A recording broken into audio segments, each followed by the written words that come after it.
Hi, this is Sunjal, and for my journal entries, I chose to be a woman immigrant factory worker centralized around Boston. My character's name is Augusta Bianchi, and she is a young Italian woman who works in a clothing factory to support her family. She gets married in Boston to another factory worker, and despite having her husband go to prison and having her unemployed sister's family living with her, she manages to stay positive and get her family back on track. I chose this type of character because I wanted to research the various struggles for living in that time period.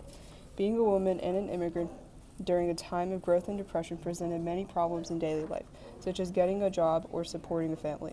Also, I liked how we had the freedom to pick our character and their story. Now I'm going to read um, my fifth journal entry, which is dated from October 29th, 1929. Augusta is writing a letter to her husband who's in prison. Dear Matteo, by now even you must have heard the devastating news that struck the country.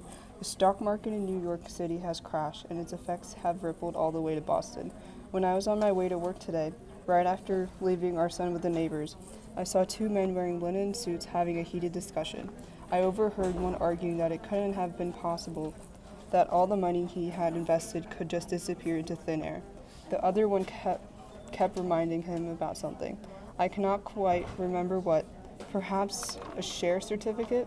But anyways, that certificate was apparently supposed to be a proof of some sort, guaranteeing the money one has invested isn't lost. I knew all that business getting rich quick wasn't going to last long, and will end coming back to haunt us. I'm just glad that we haven't spent our hard-earned money on some humbug like that. While others will pay for their consequences of throwing the money away, I believe people like us, hardworking immigrants who seek the American dream, will be resilient in times of distress. A few weeks later, she writes again. Oh boy, Matteo, was I wrong? I thought that the minor crash of the stock market would blow over in a few days and let people recover and acquire their money back. But after receiving a letter from my sister, I have discovered that people everywhere are suffering its terrible effects.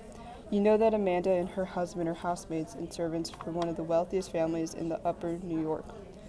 Well, her mistress just informed her that she, along with the other servants, will be out of work quite soon, due to the family losing all the money in the crash. She wrote that she only has but a few days, possibly a week left at work.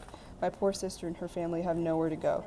Oh my, what will she do? She's got two little ones after all, and jobs are becoming harder to come by, with factories laying off a majority of its workers and all. Oh, and speaking of jobs, I haven't heard anything yet, but I heard the supervisors discussing of letting most of the workers go because they aren't making enough money.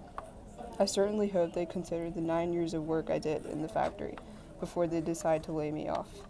Love, your wife, Augusta.